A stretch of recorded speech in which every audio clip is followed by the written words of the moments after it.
let's move on to another big story that happened this week, and that's Oscar nominations. So the Oscar nominations came out this week, and we're not going to go through all of them. So we actually did two streams. Okay, Kyle and I did one stream, and then I had Matthew Anderson, who's a fantastic Oscar predictor. He got 16 of the 18 categories right last year. Um, so yeah, so we had him on for a second stream later on the day. So nonetheless, um, so we're just going to go through a couple of these real quick. The top five.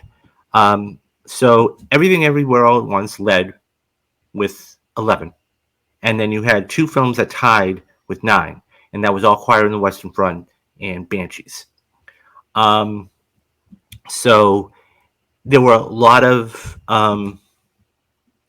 films that I mean, I think everybody was there was no surprises. There were a couple of surprises though. Um, so we had, in the Best Actress category, and this is the talk of the town right now, is Andrea Riseborough getting in for To Leslie. And the marketing and how it was done, and everything that was done about it, really was interesting in how it was done. And the thing on Twitter is, there needs to be an investigation of how they're going to do that. I don't know if they're actually going to do this or if this is going to be just a thing about it. I mean, she came out and she said she was ecstatic. So essentially, a little bit of backstory about this.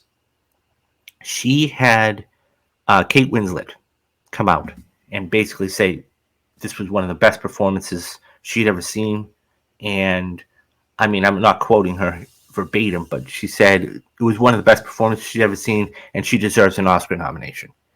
And that just carries, I mean, when you're hearing it from an Academy Award winning actress, it carries some weight.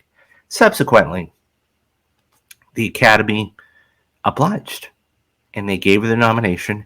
And the thing is, this film only made, and this is true, about $20,000. So how does somebody like that get an Oscar nomination when you have somebody over there like Viola Davis, who poured her heart and her soul into the Woman King, and is left out? It's just one of those things I'll never understand, and really speaks volumes to not only the Academy but everybody voting in there. Anyways, this and the other interesting tidbit about this is Ana de Armas. I mean, she's probably number 3 on everybody's list. This is a 2-woman race in Kate Blanchett and Michelle Yeoh. Depending on what happens at BAFTAs, depending on what happens at SAGs. Yeah. So So why this is significant is because this is the first time an actress actually got nominated for an N-17 film. So that's one of those things where it's fascinating to see how they're going to do it. And if other actresses decide to take the risk later on and say, well, she did it, because Blonde was not received well at all.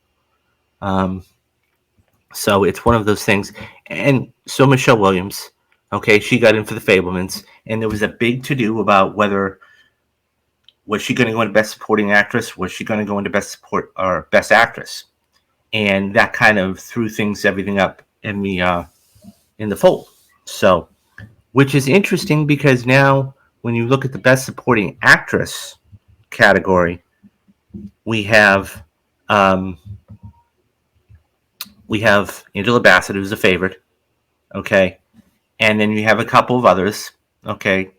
Stephanie Hsu I was very happy to see her get in, as well as Hong Chu for the menu, she was in the menu. It was The Whale though. So, but yeah, I was really happy to see that. I think Bassett, once again, depending on what happens at BAFTA, depending on what happens at SAG, this is Angela Bassett's to win. But yeah, it's going to be fascinating to see how that whole thing plays out. But yeah, so the Oscars came out, and as I said, there were a couple of surprises. I mean, the Viola Davis snub was clearly a snub. The slide here moving over there was Best Director. I mean, the director didn't even get in. I mean, The Woman King got absolutely no love this award season. And it's a shame because it is a phenomenal film. And when you see what she's done, it's almost, and by the way, Viola Davis is Academy Award winner. So it's not like she's, 25, 26, just starting out. No, she's won before. And so, so it's one of those things where I don't know. We'll see what happens. I'm really curious. I mean, look, the last two awards are going to shake up everything.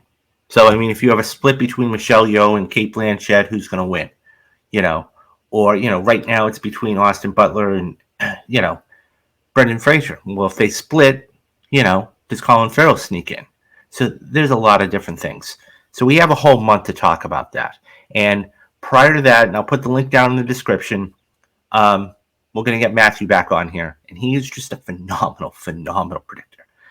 As I said, he only missed two. And as a matter of fact, you can go on his Twitter page and see his reaction of getting the Andrea Riseborough nomination right. Nobody predicted her. It was like a shot in the dark. So I can't wait to get him back on, and I can't wait to talk about this. But we have some other bigger and better things coming to us.